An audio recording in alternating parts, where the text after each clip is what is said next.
Até porque tem dois cálculos a serem feitos e eles não cabem à justiça. Um deles, pelo menos, né? Que é o cálculo político. Não cabe à justiça, mas é inegável que ele existe.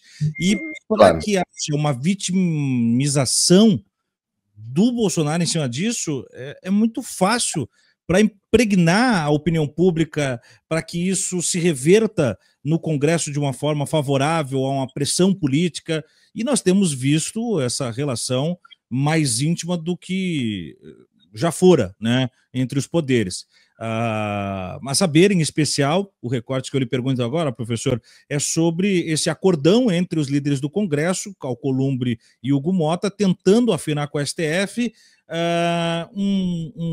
vamos dizer, uma gangorra, né, de penalidades para os bagrinhos, que é essa infantaria do golpe, né, e para os mentores, uns mais severamente punidos para que outros tenham a sua pena descomprimida.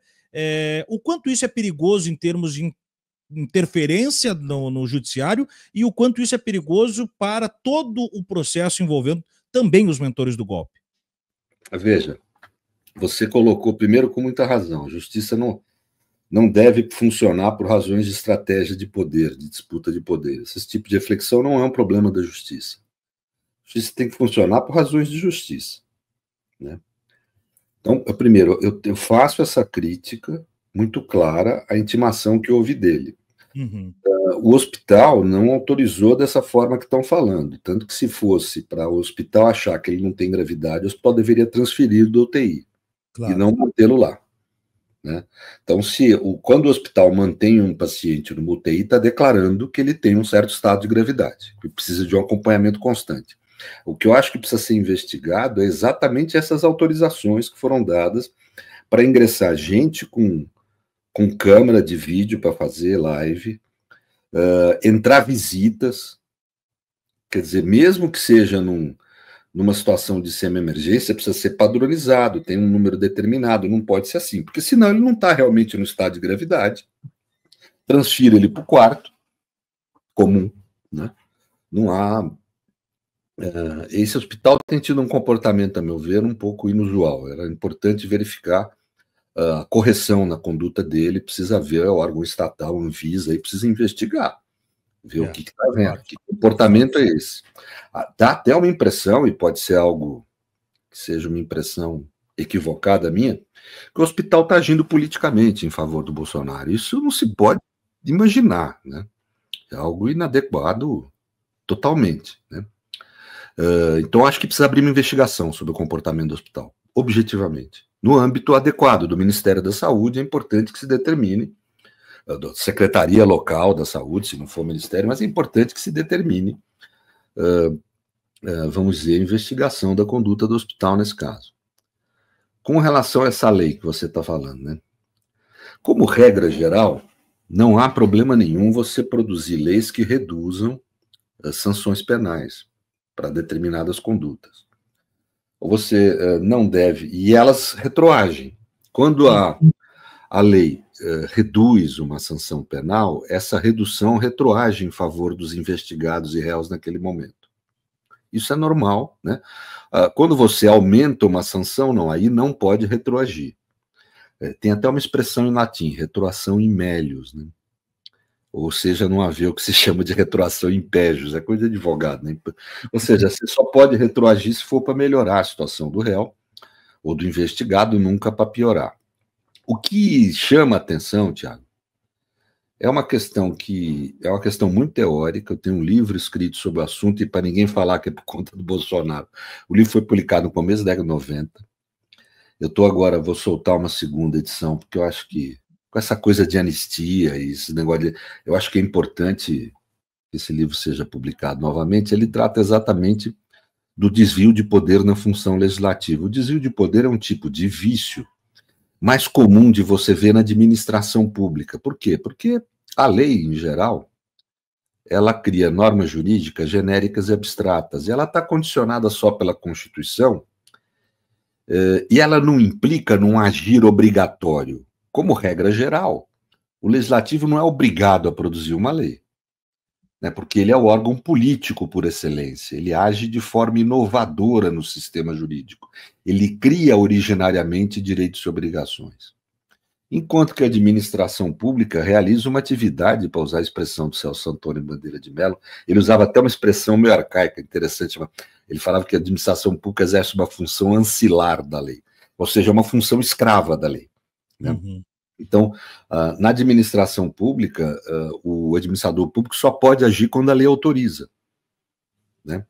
Então, como regra geral, esse tipo de desvio, de vício do desvio de poder, de você falar que há um uso inadequado da competência para fins estranhos ao que ela foi criada, que aquela competência foi criada, é algo que não se imagina a priori na atividade legislativa, porque a finalidade da competência legislativa é o legislador que escolhe como regra geral. O problema é que, com a evolução da democracia, do modelo de democracia constitucional que nós temos, começou-se cada vez mais corretamente a se produzir leis que não são genéricas e abstratas. Leis que têm destinatários certos, ou expressamente destinatários certos, ou implicitamente destinatários certos. E aí são tipos de lei que os alemães, os portugueses também chamam de matéria administrativa, ou seja, apesar de ter a forma lei, tem um conteúdo semelhante ao da função administrativa.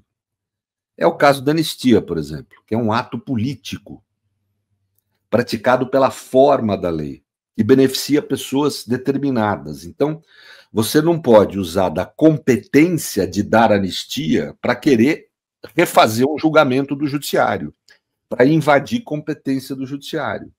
O judiciário já deixou isso claro, que há abuso e desvio de poder no caso do Daniel Silveira. Só que aí não era o legislativo, era o executivo. Mas dá na mesma, porque o conteúdo é o mesmo, né? O executivo produziu um indulto para o Daniel Silveira sem alegar razões humanitárias, alegando razões de revisão da decisão judicial. Se for pegar a lei de anistia agora, se for ver o conteúdo, está muito evidente isso, a meu ver, de que o que se pretende ali é substituir o judiciário numa decisão judicial. Isso não pode haver. Agora, essa nova hipótese de lei que estão fazendo, não, vamos reduzir as sanções de quem executou a tentativa de golpe, vamos manter penas graves para quem planejou, pensou, liderou, etc.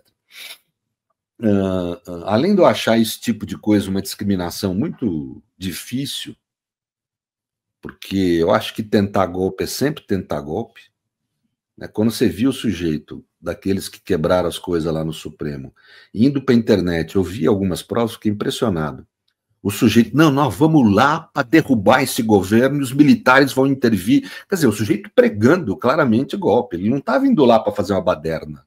Não. Ele participou de uma logística, pegou um ônibus, querendo ir lá para poder estimular e pressionar os militares a intervirem, ou seja, para dar um golpe de Estado. Chegaram lá para fazer essa manifestação e a quebraram tudo. Então, quer dizer, a impressão que me dá, eu preciso refletir melhor, essas coisas, para a gente dar um ponto de vista jurídico, precisa ter uma reflexão. Preciso ouvir os outros falando também, não é só a gente ficar pensando e falando. A produção do conhecimento jurídico, como qualquer conhecimento humano, se dá entre as pessoas e não nas pessoas. A gente tem que dialogar, e é no diálogo que a gente vai construindo.